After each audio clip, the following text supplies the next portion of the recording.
और उसके बाद फिर हम 15 से 20 मिनट के क्वेश्चन तक लेंगे and I guess I will have last 30 minutes और I expect to have last 30 minutes और फिर लास्ट 30 मिनट्स के अंदर फिर हम नेक्स्ट थिंकर पे जाने की कोशिश करेंगे। We try to go for Jeremy Bentham और अगर हमारी टाइम हुआ तो obviously will go to that as well. So ये फॉर्मेट होगा।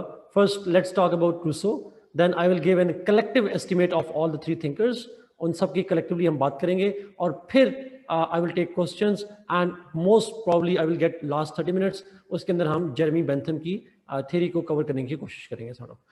So this is the format for today जी। I hope questions मैं अभी नहीं लूँगा, I'm sorry, I will take the questions but let me first finish the Rousseau and then I will give you appropriate time कि आप जो भी आपके सवाल होंगे I would answer that जी। जुनैद मदद के साथ बट अरवा हम इसको डिस्कस करेंगे but I will take questions afterwards. Let's start with Rousseau. Rousseau से स्टार्ट करते हैं।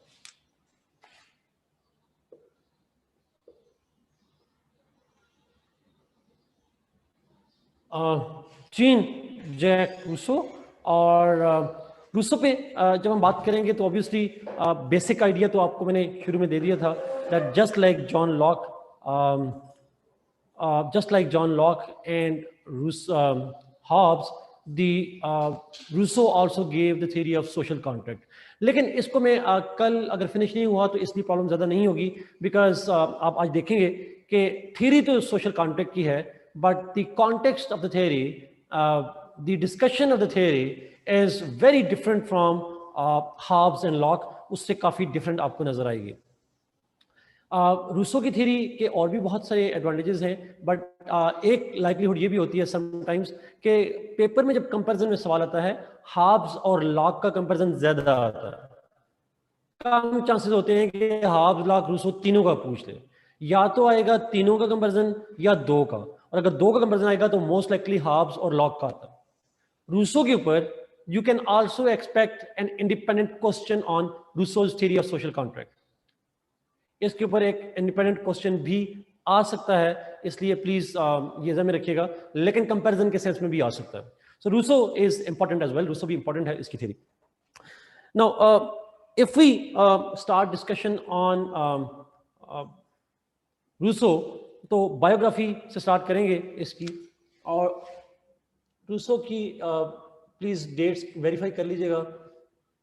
हाँ 1712 है to 1778 है मेरे ख्याल में, but if somebody can correct me, I guess this is the date 1712 to 1778. But dates मैंने पहले कहा हुआ इनकी डेट ऑफ बर्थ और डेथ वेरीफाई करिएगा, ये आनी है आपको बिकॉज एमसीक्यूज में कभी कभी आ जाता है। Okay I am fine, 1712 to 1778 ठीक हो गया जी, डेट यही है। रूसो की biography, Rousseau was born in Switzerland Geneva, Geneva के अंदर स्विट्जरलैंड के अंदर पैदा हुए। In is very early life, बहुत ही अर्ली लाइफ के अंदर जो रूसो है उसकी मदर की डेथ हुई। he was I guess he was when he was born his mother died and soon afterwards his father was imprisoned, उसके जो फादर थे और वो imprisoned हुए और kind of he was trained, he grew as an orphan। उसके uncle ने उसकी परवरिश की, उसकी वो फैमिली के पास रहा। सो एक खास किस्म की education, a proper formal education was something that he was unable to get. He was educated but not in a formal way, a formal way में एजुकेशन उसकी नहीं थी। So in the early childhood he ran away from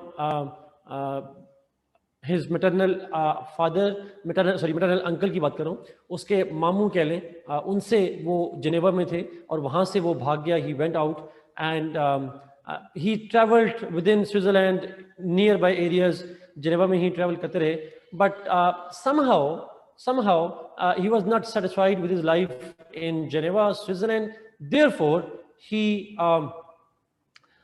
left Switzerland, and when he left Switzerland तो he went to Paris, वो Paris चले गए। I guess it was around 17, less than 20 years of age थी जब he went to Paris. The most important purpose for moving to Paris in France was that he hoped to live a better life in France. उसका ये ख्याल था that in France he is likely to get a better job, he is likely to get the fame. मैं अक्सर एक जुमला उस पर एक्सप्लेन करता हूँ, मैं कहता हूँ कि he went to Paris for better living, better life and for fame. सो उसको लगता था वेल्थ होगी, उसको लगता था कि वहाँ पे फेम मिलेगी, that's why he ran to Paris, move किया पेरिस के अंदर. Anyhow, his optimism soon gave way to pragmatism because he started doing petty jobs and he was unable to get any fame or fortune. Na fame mila, na fortune mila, na daulat mili, na shohrat mili, but he kind of hoped that it will. The life changed for him at the age of 37. When he was 37 years old, तो उसकी life में एक change आया, और वो change आया था because an essay competition was announced. एक एसे कंपटीशन अनाउंस हुआ था पेरिस के अंदर, और एकेडमी ऑफ लेटर्स थी, एक वेल नोन लिटरेरी एकेडमी थी, उसने एक ऐसे कंपटीशन अनाउंस किया. ऐसे competition was about the theme, exact words नहीं है, थीम था कुछ इस तरह से that whether or not development in science has contributed to, whether or not development in science and arts has contributed to the well-being of human beings, moral well-beings of the human beings. Science और arts की development में क्या इंसानी जिंदगी की morality में कोई बेहतरी लाई है? That was the question of effect on morality of science and arts. That's true. So ये क्वेश्चन था, बेसिकली ये प्रॉब्लम था जिसके ऊपर एस्से लिखने का कहा गया. अब फ्रांस के अंदर जब हम बात कर रहे हैं, यूरोपियन सोसाइटी की बात कर रहे हैं, and we are talking about the mid 20th century, ये मिड 18th सेंचुरी है जिसके अंदर ये एस्से आ रहा है, ये क्वेश्चन आ रहा है.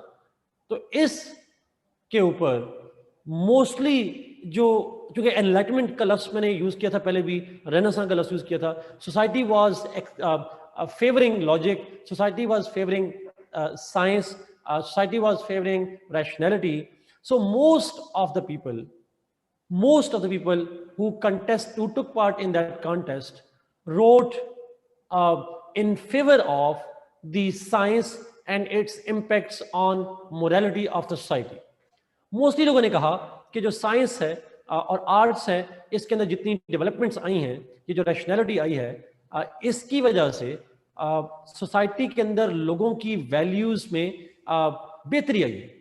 They have improved the values, क्योंकि everybody was welcoming science and rationality and all that. लेकिन रूसो के चूंकि हालात जिंदगी ऐसे खराब गुजरे, he was a pessimist that way, उसने कहा कि नहीं, he wrote an essay contradicting the conventional wisdom of the time. उस वक्त की जो एक कन्वेंशनल विजडम थी, एक जनरल एग्रीमेंट था जो सोसाइटी के अंदर, उसको चैलेंज किया. उसने कहा कि नहीं, development in science and arts has not led to the moral development of the people. It has in fact corrupted them. इसने करप्शन लाई है, इसने मॉरल वैल्यूज को करप्ट किया. जब आप अनकन्वेंशनल होते हैं तो आप नोटिस में आ जाते हैं, you get noticed, and that is why Rousseau became prominent because he won that essay competition. Essay competition की वजह से he won it, and therefore he became prominent, well known in Paris. लेकिन मसला ये बना that mostly he became subject of criticism. जब आप conventional wisdom के against जाते हैं, आप फेम तो लेते हैं, बट वो नोटोरिटी ज्यादा होती है, you get infamous rather than famous. But at least क्या कहते हैं, बदनाम होंगे तो क्या नाम ना होगा. So he got a fame in that. Everybody started targeting him, and Rousseau was read then, Rousseau was listened to, even from the sense of criticism. Rousseau then, in later part of his life, spent in defending his ideas and defending the philosophy that he promoted in that essay. So throughout his life, he went on to defend and expand his ideas on the basis of that essay that he wrote, believing that development in science and arts has adversely affected the morality of the society. ये basically उनकी life थी जी. He spent the entire life reading and writing. उसको एक land lady मिल गई थी और वो उसको फाइनेंस करती थी, और ये he didn't do any practical job at all. उसके बाद ऐसे के बाद पहले करता रहा छोटी मोटी jobs, but since he became famous he was patronized by the land lady, और डिफरेंट लोग थे जिसको करते रहे, पैट्रनाइज करते रहे. सो ही दूसरों के टुकड़ों में पलने वाला बंदा कह लें आप आसान लफ्ज़ों में. But this is how it went out. Now ऊपर लिखा हुआ है वैसे आप पढ़ सकते हैं. अच्छा, नाउ पॉइंट इज कि ये जो रूसो है इसकी डिफरेंट किताबें हैं, डिफरेंट वर्क्स हैं, बट जो मोस्ट इंपॉर्टेंट है जिसको हम पढ़ेंगे that is the books name is social contract. उसकी डिस्कोर्स भी हैं, बट हम सोशल कॉन्ट्रैक्ट पे ज़रा फोकस करेंगे. The name of the book is social contract. Now, this is Rousseau's biography. This is the name of the book. Now, let us go to his theory. उस theory की बात करते हैं, और theory का नाम भी social contract है, यही theory भी है.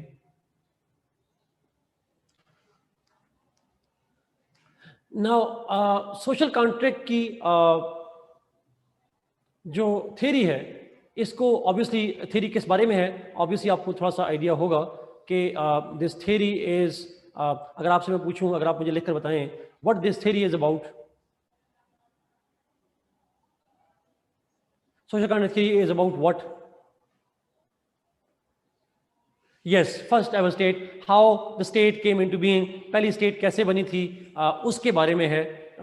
This is about how state came into being. और ये थ्योरी ये कहती है that state came into being as a result of a contract among the people. लोगों ने कॉन्ट्रैक्ट किया था और उसी कॉन्ट्रैक्ट की वजह से स्टेट बनी है. ये सोशल कॉन्ट्रैक्ट थ्योरी है. नाउ लेट अस सी कि ये जो थ्योरी है रूसो की, सोशल कॉन्ट्रैक्ट थ्योरी है, ऑब्वियसली इस थ्योरी का कॉन्टेक्स्ट क्यों है, कॉन्टेक्स्ट क्या है, why he wrote what he wrote. आप लोग बेसब्रे हो जाते हैं, थोड़ा सब्र किया करें, मैं एक्सप्लेन करूंगा. I know that very well. लेकिन मुझे, क्योंकि हमने लास्ट क्लास में कॉन्टेक्स्ट की बात की थी, आज हमें थोड़ा सा मुझे रिपीट करना था आइडिया, ताकि आपको दिमाग में आ जाए वापस कि हम सोशल कॉन्ट्रैक्ट की बात कर रहे हैं, और हमने कॉन्ट्रैक्ट देखना है why Rousseau gave this idea that why state came into being. State क्यों बनी थी, रूसो का कॉन्टेक्स्ट क्या है. Let's see and let's discuss that thing, that's context.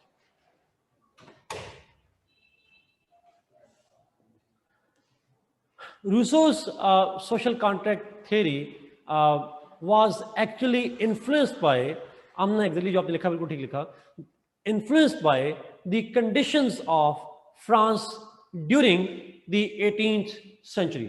In the middle of the 18th century, the conditions of France influenced him.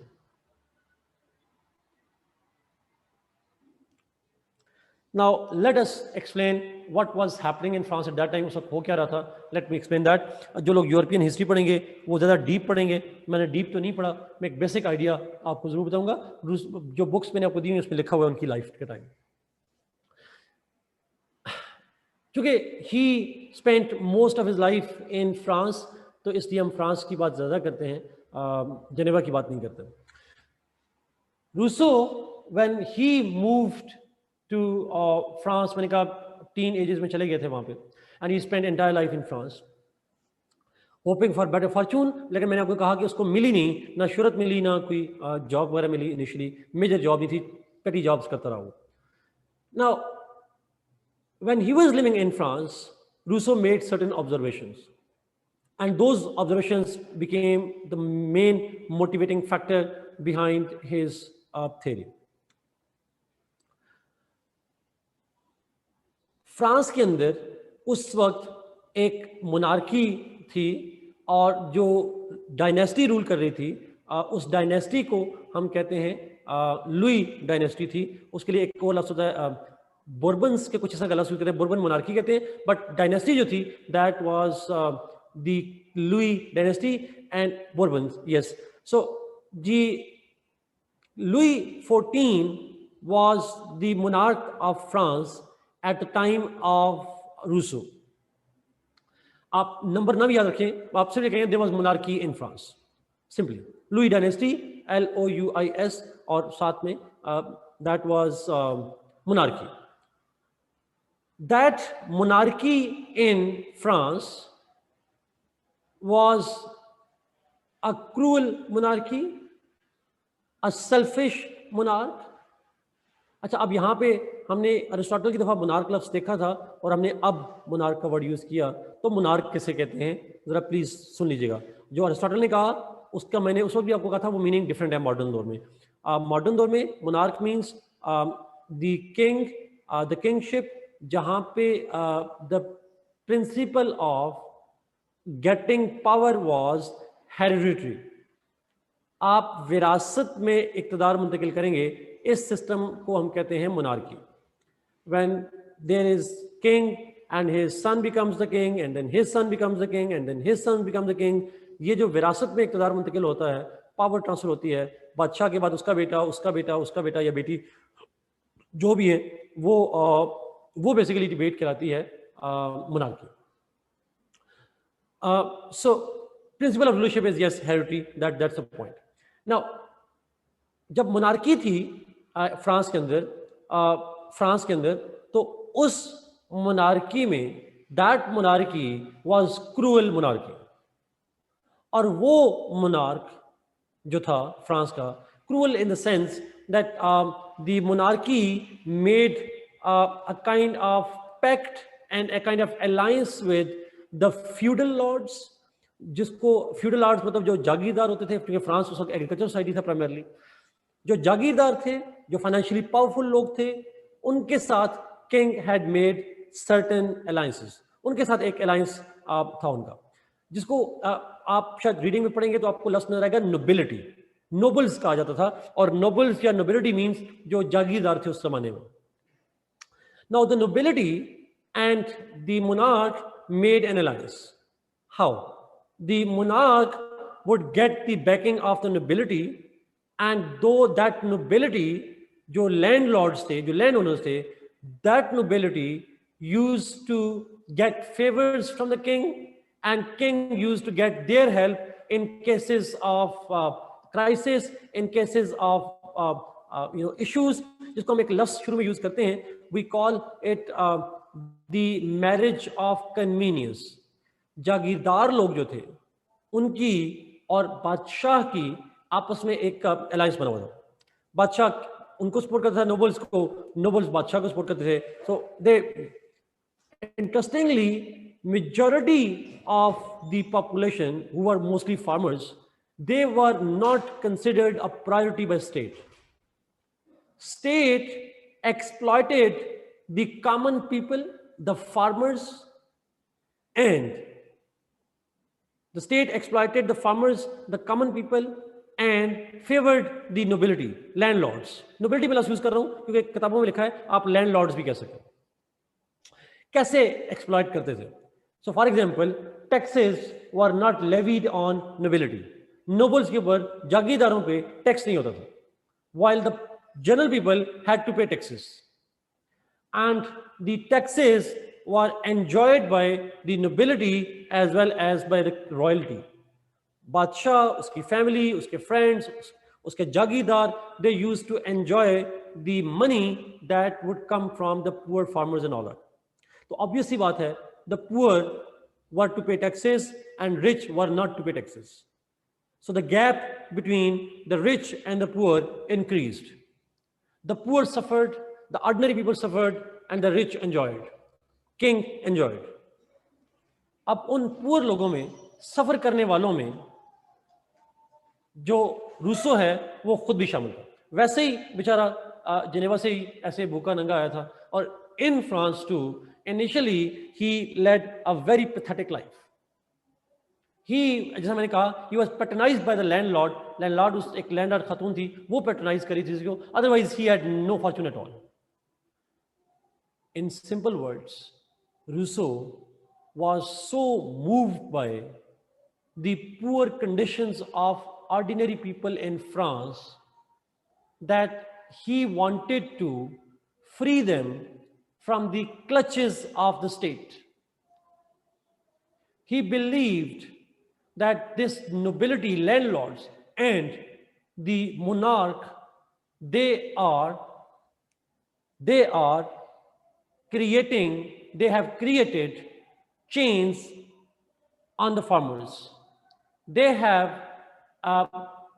taken away the liberties of the common man.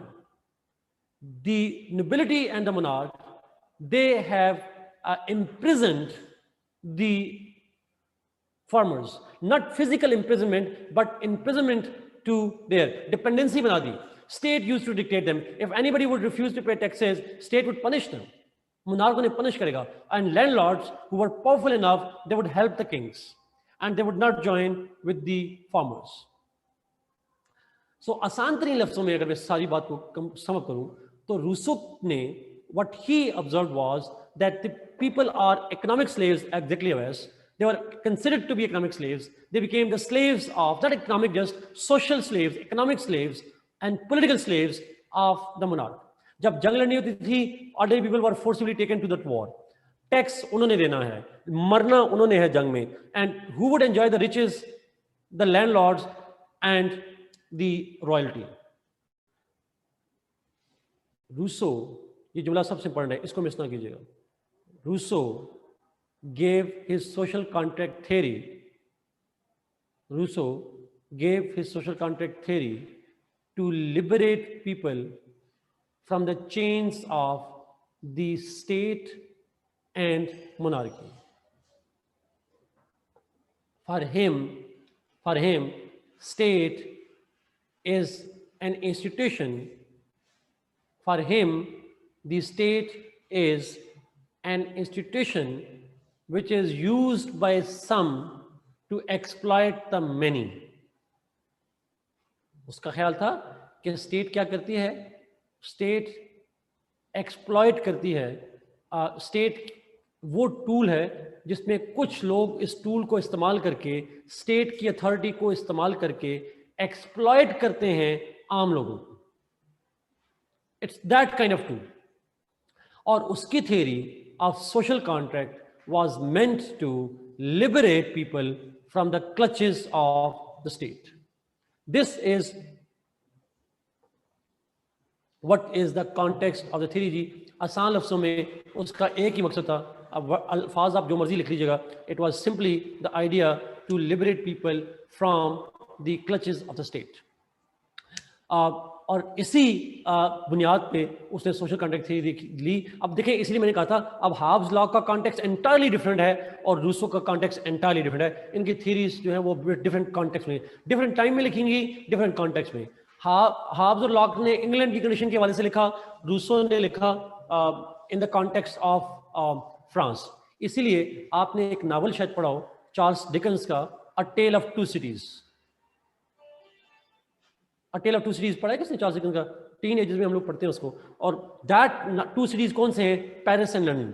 उन्हीं के हवाले से. तो basically there are a lot of things were happening in Paris and London at that time.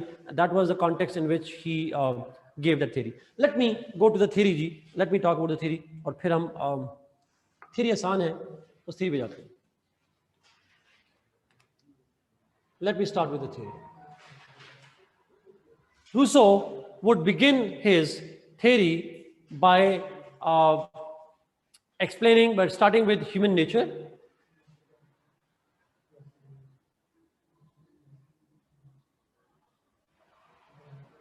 Human nature. According to Rousseau, man by nature is neither good nor bad. In fact, man is by nature naive. And what does it mean by naive? He is innocent, he is naive. Naive वो होता है जिसको मासूम कहते हैं, और वो होता है जिसको अच्छे और बुरे का सेंस ही ना हो. Man by nature is neither good nor bad. He is pure, pure innocent. ये नहीं कि उसे अच्छे का भी पता है और बुरे का भी पता है और वो अच्छा करता है, ये वो नहीं कह रहा। Man by nature is simple, man by nature is innocent and naive. ये लफ्ज उसके नहीं है, ये लफ्ज हम यूज कर रहे हैं, but we interpret his ideas. So naive और इनोसेंट कंसिडर करता है ह्यूमन बींग्स को, and they don't know what is good and what is bad. That's the natural instinct of the people. That's natural to the people, that they are neither good nor bad. Is it the same that Locke and Hobbes said? Hobbes का क्या ख्याल था? What was Hobbes' view?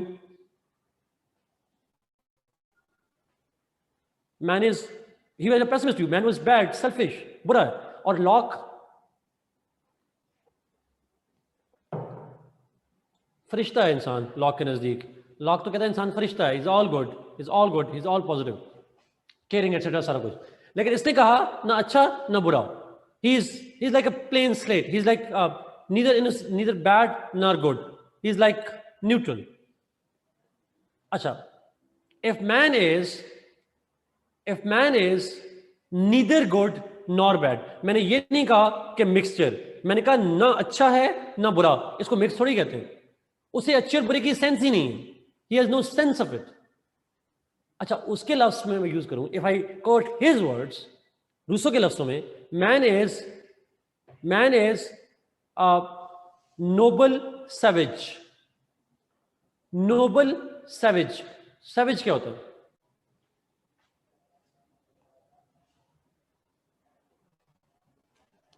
वैशी, exactly, बारबैरिक।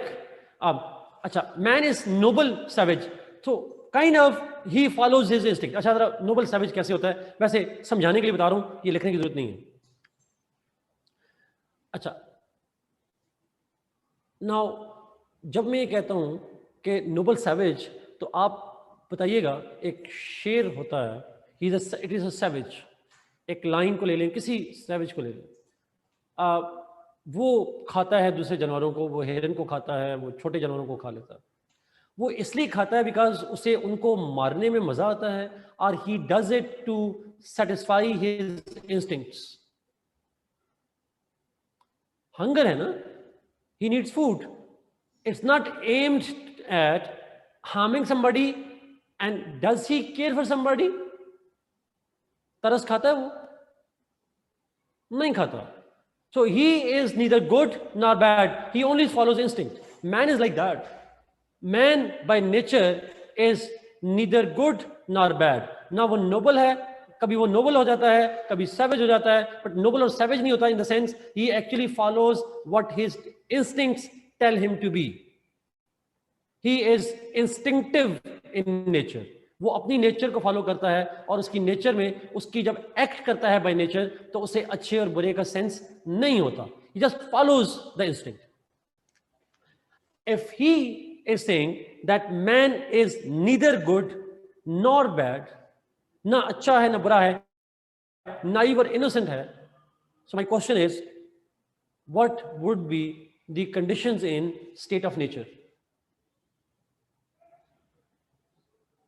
State of nature में what will be the conditions of the people who first came on this planet?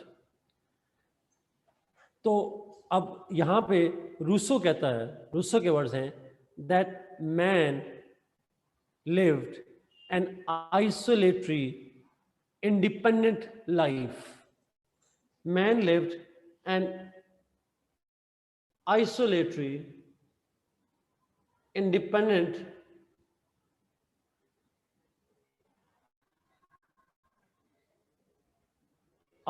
individualistic life.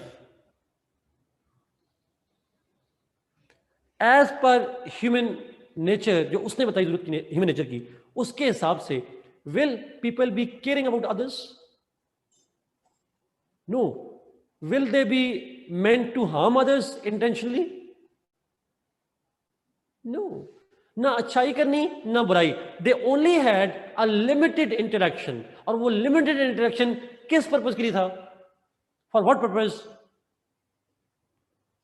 To survive, need, instinct based. instinct based है, need based है, survival based है. That is the only relationship that they have. They did not intentionally do good, they did not intentionally do bad to each other. Everybody mind their own business. अपने अपने काम में थे. They didn't care about others, they didn't do bad with others. अच्छा, इस सारे scenario में इस कलेक्टिवली ह्यूमन नेचर को अगर आपको जज करना पड़े, you will in general call it a good nature or it's a bad nature. If you have to qualitatively judge it, it's a good thing or a bad thing. People not knowing anything, again यही idea है. आप जब reading पढ़ोगे जी, आपको नजर आएगा कुछ writers कहेंगे दैट रूसो के नजदीक मैन की नेचर अच्छी थी, कुछ राइटर कहेंगे इंसान मैन की नेचर बुरी थी, बिकॉज वो राइटर्स की अपनी इंटरप्रिटेशन है. दे क्वालिटेटिवली जज इट. लेकिन गुड और बैड का जो एडजेक्टिव है, it was not given by Rousseau, उसकी इंटरप्रिटेशन है.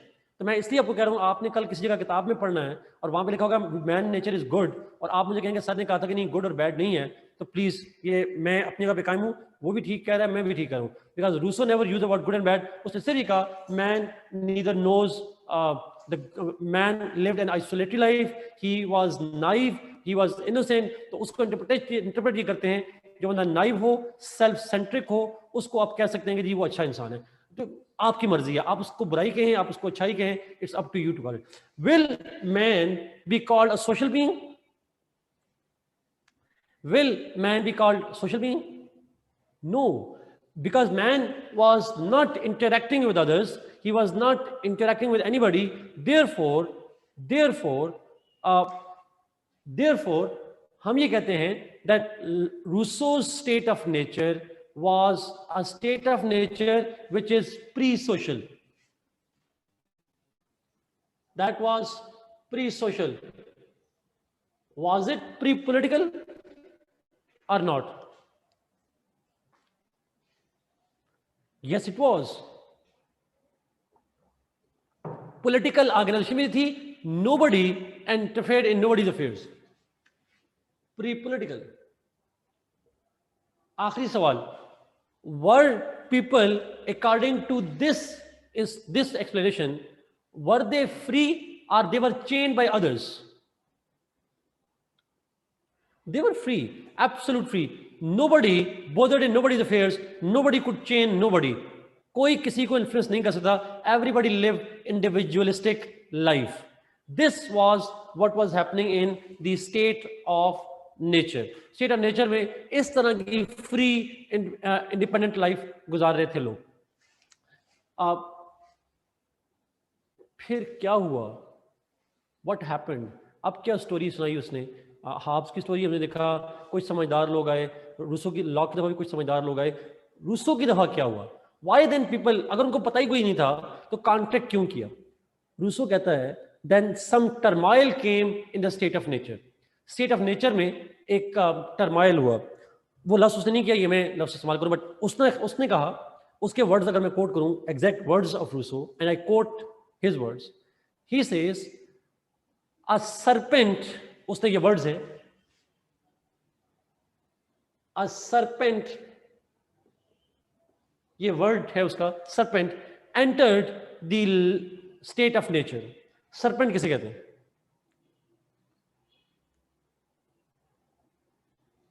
स्नेक. एक स्नेक आया लोगों की लाइफ में, उस वक्त लोगों की लाइफ में, स्टेट ऑफ नेचर में. काइंड ऑफ बड़ा स्नेक जो होता है, जिसको पता नहीं क्या कहते हैं, जो भी कहते हैं, बट हाँ अजदा कह लें, सॉर्ट ऑफ. एक स्नेक आया, एक मॉन्स्टर आया लाइफ में. इट्स अ मेटाफर जी. उसने पाइथन कह लिया, किंग कोबरा कह लें, बट एक स्नेक आया, and this snake was not a literal snake obviously, it was actually a metaphor. ये एक मुहावरतन उसने लफ्ज इस्तेमाल किया. तो व्हाट वाज दैट सरपेंट? तो उसने कहा उसके वर्ड्स एग्जैक्ट में कोट नहीं कर रहा, बट कुछ इस तरह के आइडियाज हैं जो डार्विन की किताब में और डिफरेंट किताबों में एग्जैक्ट वर्ड्स कोट किए हुए हैं. उसने कहा था when the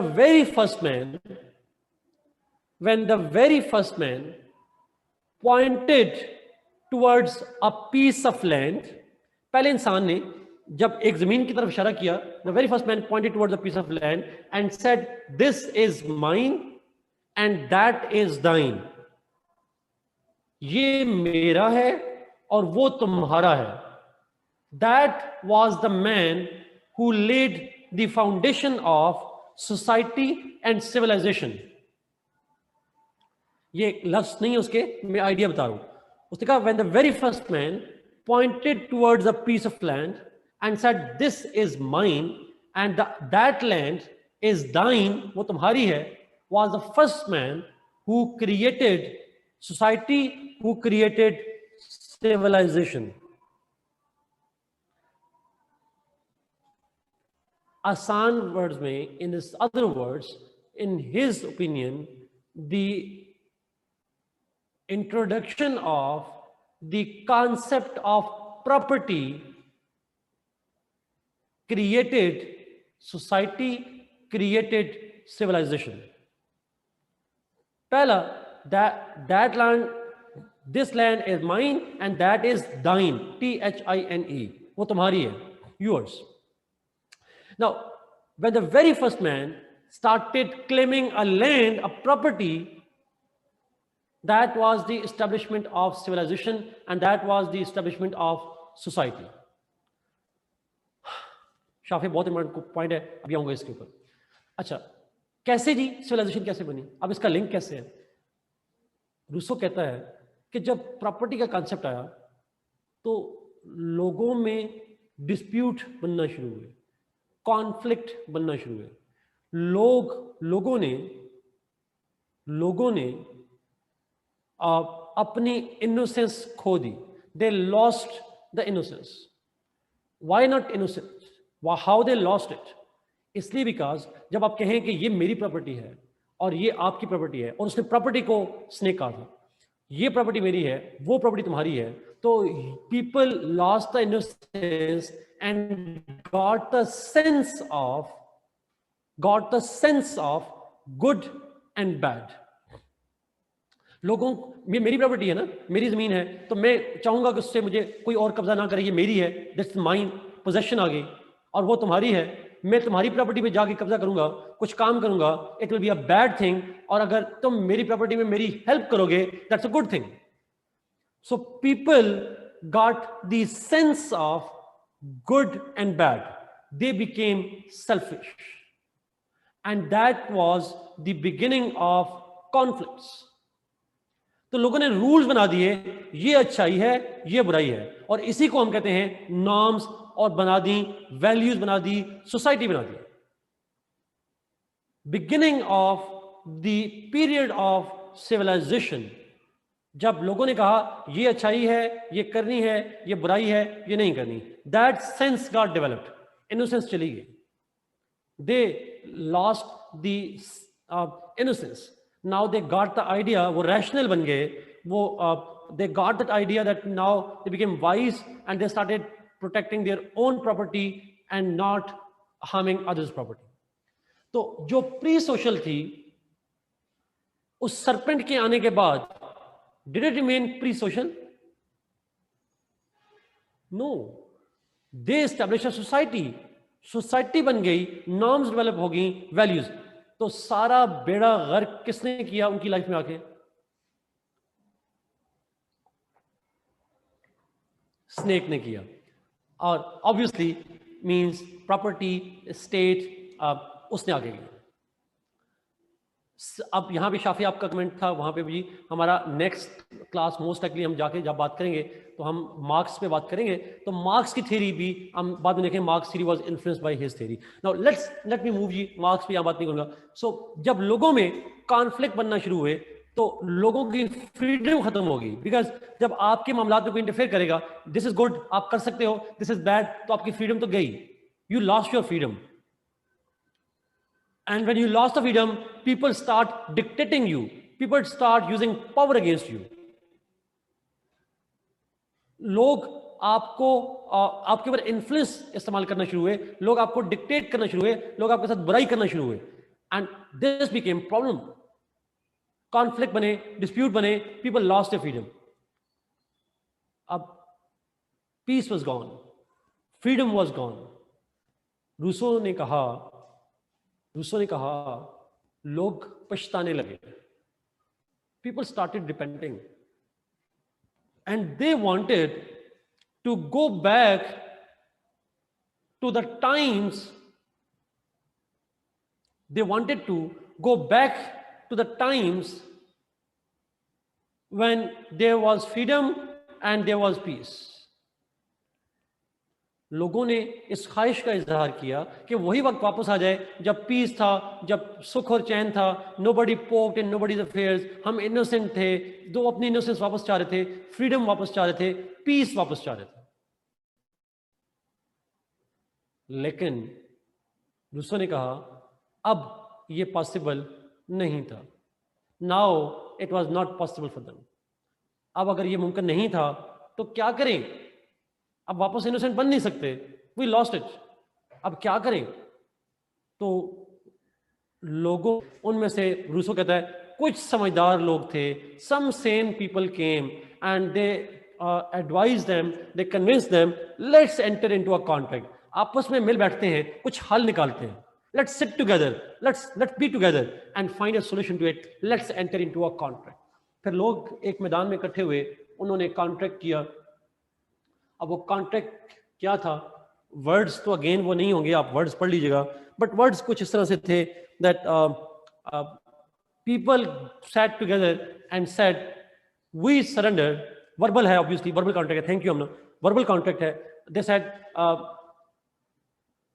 we surrender all rights not to a man or assembly of men। हम ना किसी इंसान को सरेंडर कर रहे हैं, ना असेंबली ऑफ मैन को कर रहे हैं, ना कम्युनिटी को सरेंडर कर रहे हैं। हम किसी इंसान को अपने राइट्स, लेकिन किसी इंसान को सरेंडर करेंगे,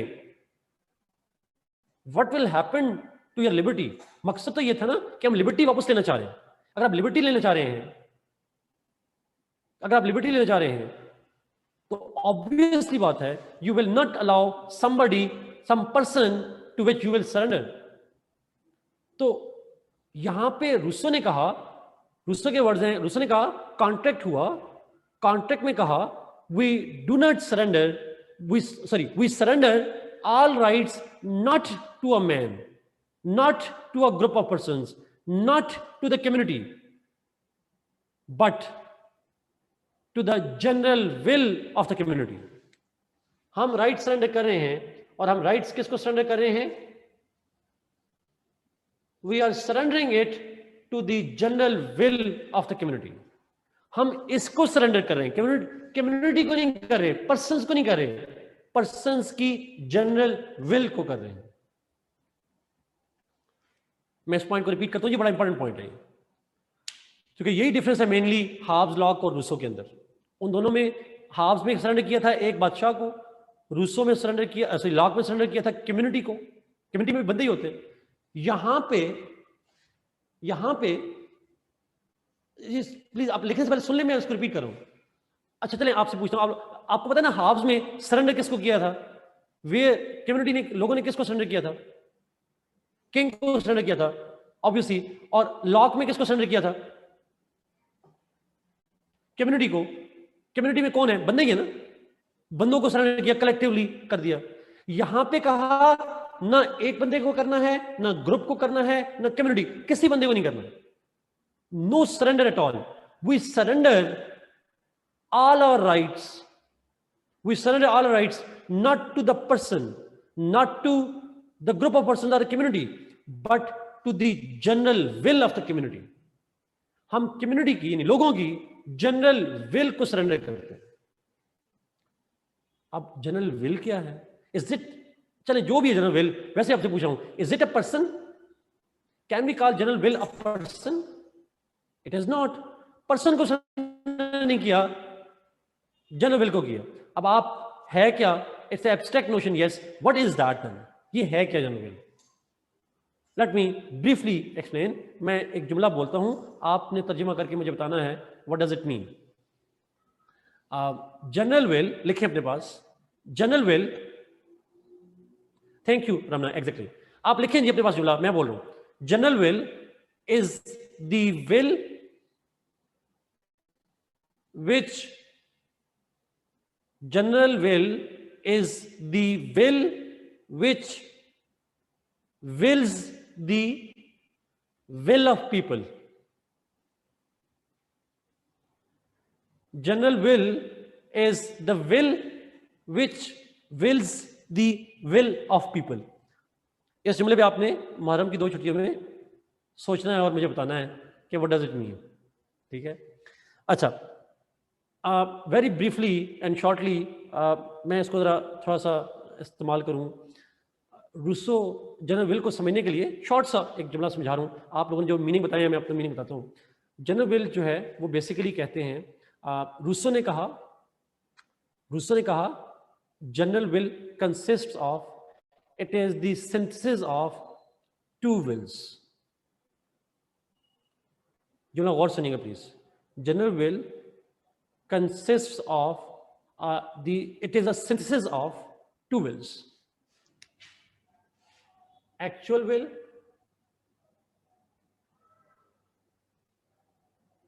real will.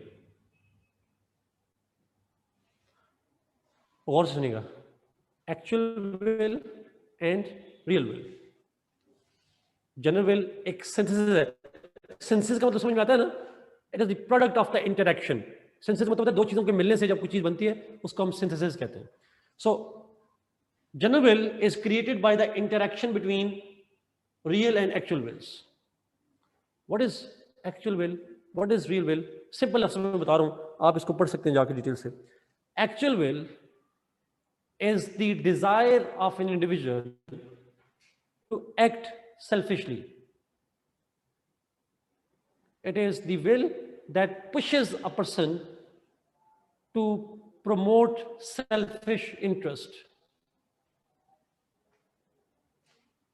In other words, impulsive होती है.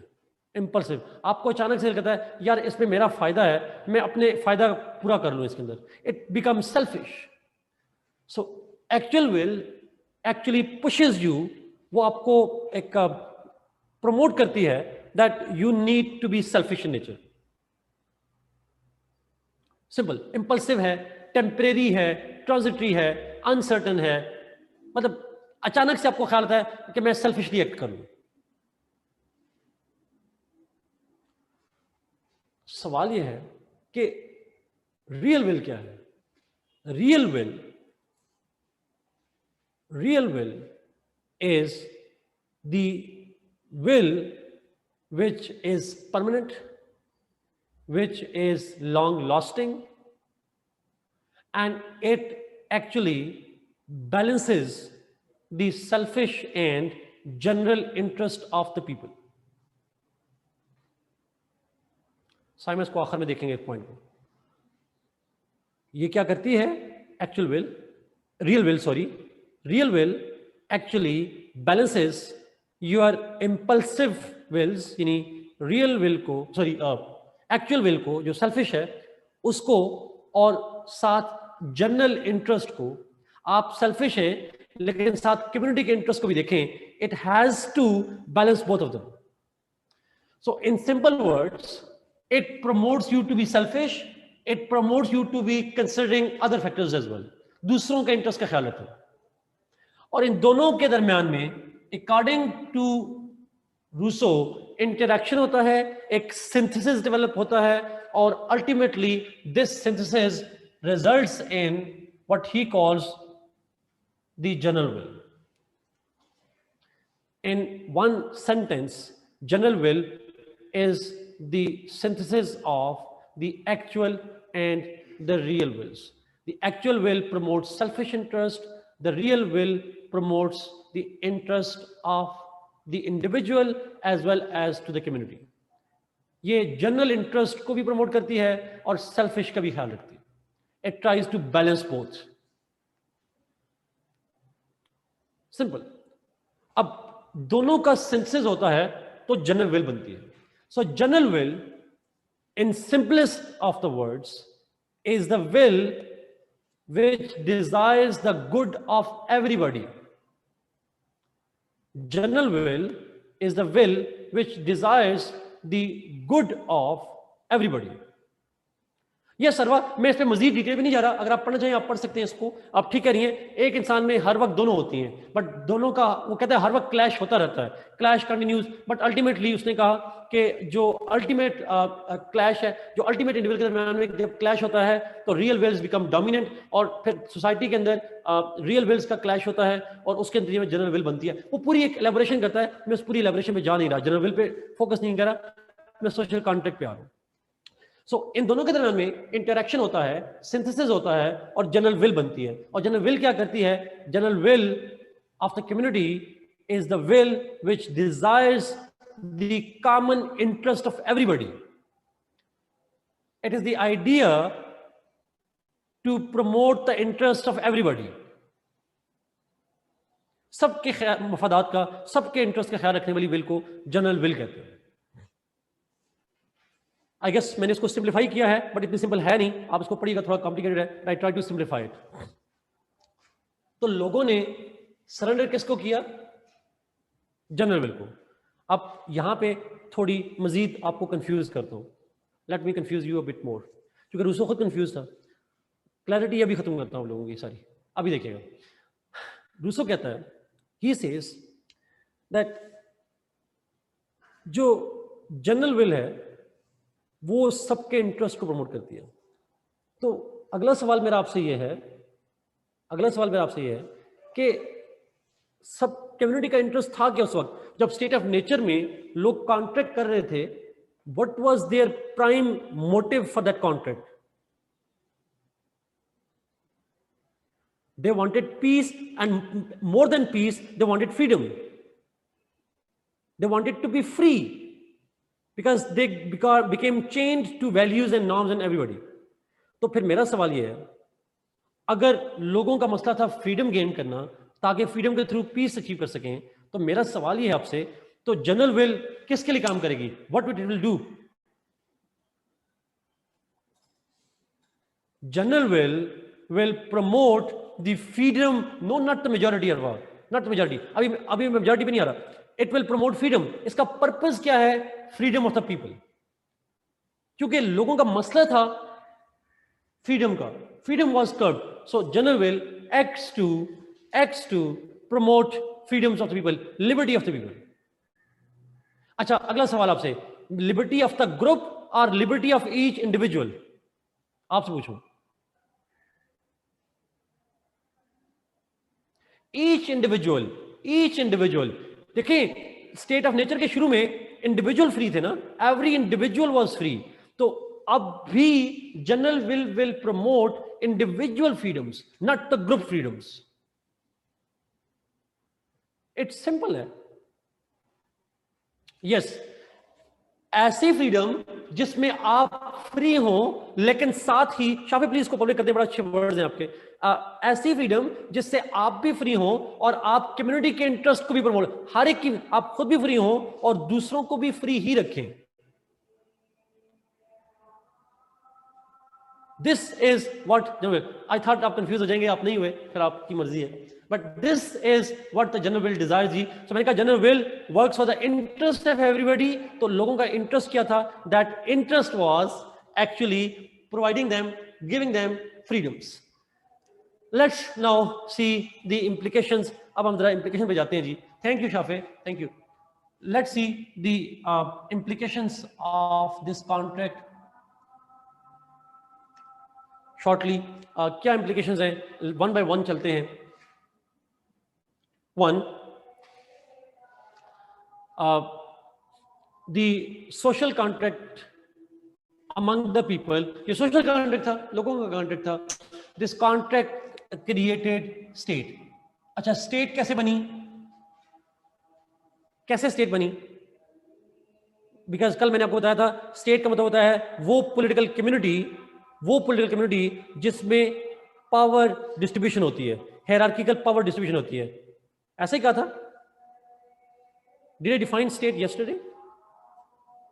किसी के पास पावर ज्यादा हो, पॉलिटिकली ऑर्गेनाइज का लफ्ज यूज किया था, तो यहां पे पॉलिटिकली ऑर्गेनाइज हो गए। somebody got more power, but that was not a body, that was not a person who got more powers. Who got more powers? Who got more powers? General will got more powers, general will के पास चली गई powers, लोगों के पास नहीं कहना please, ये नहीं कहना लोगों के पास। देखिए मैं आपको पहले शुरू में कहा वो चाहता था कि लोगों से ही तो छुटकारा पाना है। मैंने आपको कॉन्टेक्स्ट में एक जुमला लिखवाया था और वो वर्ड्स में फिर रिपीट कर रहा हूं। मैंने कहा कि स्टेट को कुछ लोगों ने इस्तेमाल किया टू कंट्रोल अदर पीपल। इसको माफिया नहीं कहते मॉडर्न दौर में, माफिया स्टेट को इस्तेमाल करता है लोगों को लूटने के लिए। हम इस्तेमाल करते हैं, कुछ लोग स्टेट को इस्तेमाल करते हैं लोगों को लूटने के लिए। आई एम सॉरी बट आप जब सीएसएस करके एसीडीसी लग जाएंगे, आप स्टेट अथॉरिटी को इस्तेमाल करेंगे लोगों को मारने के लिए, लोगों को कंट्रोल करने के लिए। Won't you do that? अभी आप किसी को डिक्टेट क्यों नहीं करते वैसे by the way? Why don't you dictate anybody? आप एएसपी बन के क्यों करते हैं? Why you do that? Exactly वो पावर क्या है? स्टेट की। आप स्टेट की पावर को इस्तेमाल करते हैं लोगों को कंट्रोल करने के लिए। मिस यूज नहीं, use of authority. Miss use हो या यूज हो, this is, you have a state behind you and that's the dilemma. That's the dilemma. General will is not the person, it's the idea. अभी मैं अरवा जो आपका सवाल में समझ रहा हूं बहुत अच्छी तरह, मैं अभी आपके सवाल पे 1 मिनट में बताऊंगा, अभी आऊंगा। This is abstract idea. तो स्टेट बन गई, अभी इस पॉइंट पे रहे, मैं अभी आऊंगा इसके ऊपर। इसको अरवा का सवाल में अगर रिफाइन करूं ना अरवा, तो आपका सवाल बेसिकली ये है, who will express the general will? इसको एनफोर्स कौन करेगा? आप एक्सप्रेस कौन करेगा बेसिकली, इस्तेमाल कौन करेगा? लेकिन उसमें मैं भी आऊंगा, 1 मिनट दीजिएगा, वो ज्यादा कंफ्यूजन वाला पॉइंट है। स्टेट से स्टार्ट करता हूं। स्टेट बन गई बिकॉज एक अथॉरिटी चली गई, एक पावर चली गई, एक जनरल विल के पास। एक एब्स्ट्रैक्ट नोशन है but general will got the power, political organization बन गई और स्टेट एस्टेब्लिश हुई। इज इट अभी इस पे और हो रहा फील, एग्जैक्टली इसी पॉइंट पर। अगला point, is it a natural और आर्टिफिशियल स्टेट? नेचुरल है या आर्टिफिशियल है? ऑब्वियसली जी आर्टिफिशियल है। के सेंस में सोच रहे हैं, अगर आपको याद हो तो हाब्स और लॉक के नजदीक भी स्टेट आर्टिफिशियल थी या नेचुरल थी? तो कॉमन पॉइंट है तीनों थ्योरीज में कि तमाम के नजदीक स्टेट जो है वो आर्टिफिशियल होती है। ये बड़ी इंटरेस्टिंग बात है। Anyhow, third, who is sovereign? Sovereign कौन है? थैंक गॉड, लोग ने किया, people are not sovereign, general will is the sovereign. General will is sovereign not will. अच्छा, यहां पे आप जनरल विल को यहां पे एक्सप्लेन भी कर सकते हैं। अगर आपने पहले जनरल विल को एक्सप्लेन कर दिया, यहां ना गिरिएगा। अगर यहां ना किया, सिर्फ कॉन्ट्रैक्ट की वर्ड में लिख दिया जनरल विल, तो मजीद ने एक्सप्लेन नहीं किया, तो फिर यहां पे आपको एक्सप्लेन करना पड़ेगा। तो दोनों में से किसी एक जगह पे आपको जनरल विल को एक्सप्लेन करना पड़ेगा, ये लाजमी करिएगा। नेक्स्ट, अब यहां पे थोड़ी कंफ्यूजन होगी। Express the general will, general decide कैसे होगी? Who will express it? ये कंफ्यूजन है और ये कंफ्यूजन आज भी हिस्टोरियंस के अंदर, पॉलिटिकल साइंटिस्ट के अंदर मौजूद है। Who will express it? क्योंकि रूसो ने एक जुमला बोला, and let me express it. शायद जुड हार्मन ने शायद नहीं लिखा उस जुमले को, बट मेरा ख्याल में लिखा होगा, लेकिन शायद नहीं लिखा हुआ। किसी बच्चे ने कहा था मुझे कि नहीं लिखा हुआ, बट रूसो कहता है दैट जनरल विल, सुनिएगा, general will is for the people, but general will, Rousseau कहता है general will may be the will of the majority और it may be the will of the minority. अब मुझे बताइएगा आप कंफ्यूज होते हैं कि नहीं होते?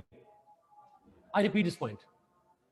उसने कहा general will can be the will of majority और it can be the will of the minority. आसान लफ्जों में उसने कहा जनरल विल को मेजॉरिटी भी रिप्रेजेंट कर सकती है या इसको माइनॉरिटी भी रिप्रेजेंट कर सकती है।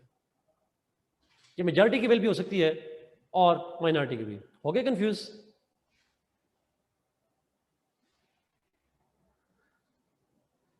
अच्छा, अब जरा सुनते हैं जी। ही डिडंट चूज स्पेसिफिक, उसने नहीं कहा, उसने छोड़ दिया। अब सुनिएगा, मैं उसको एक्सप्लेन करता हूं। देखिए, अब थोड़ा सा रिलैक्स होके आपने अपने आप को जरा सोचिएगा। जरा चलते हैं अरिस्टोटल पे। ये पेपर में नहीं लिखना, मैं समझाने के लिए बता रहा हूँ। अरिस्टोटल पे चलते हैं। अरिस्टोटल में आप मेरे सवाल का जवाब दीजिएगा। अरिस्टोटल की थ्योरी के अंदर जो गुड स्टेट्स थी वो कौन सी थी?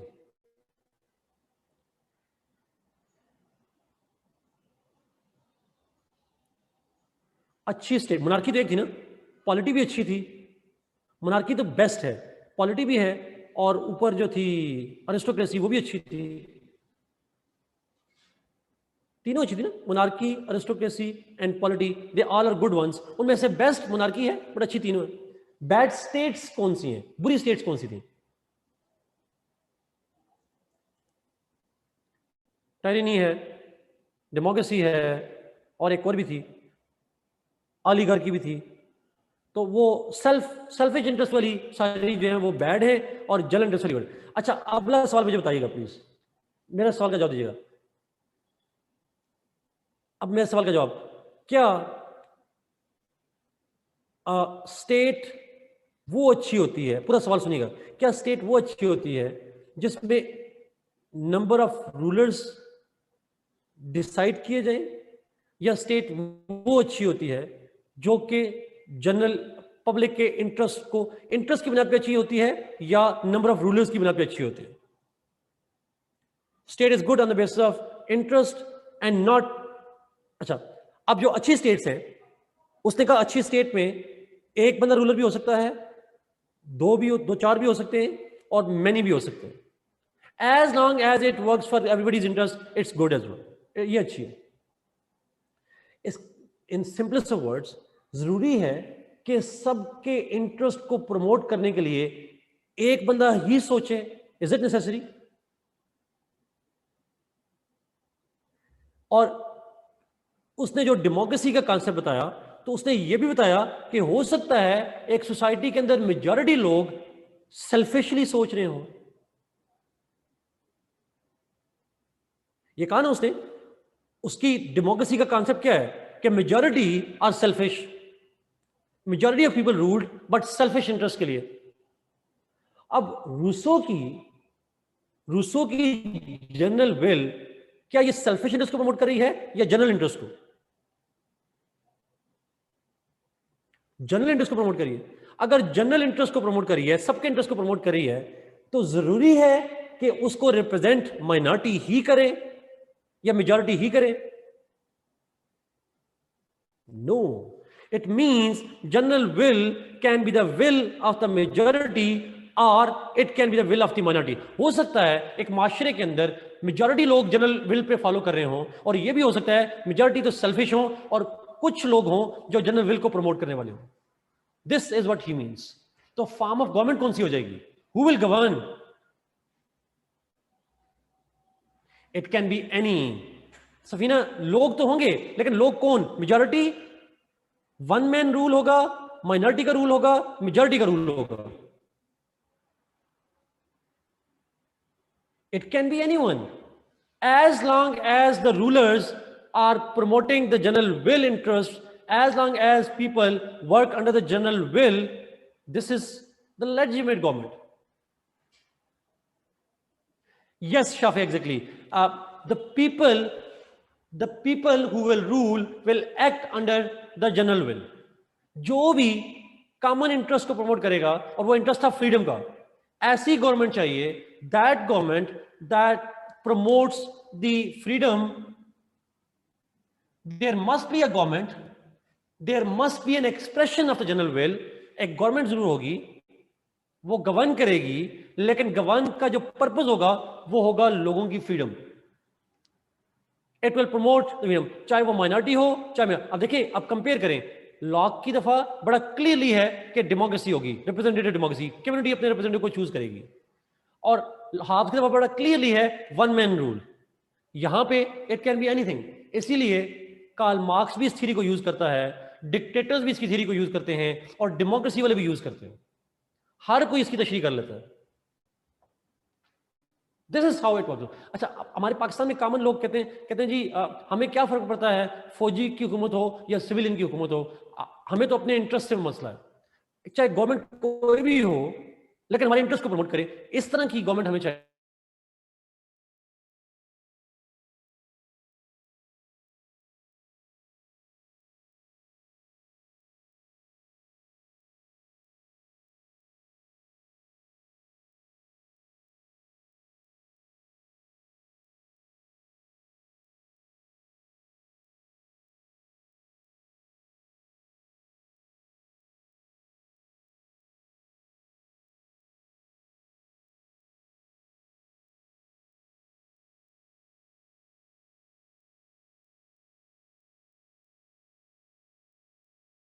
need freedom. They need to be freed, and then to be freed from each other, and they need to be freed from the state.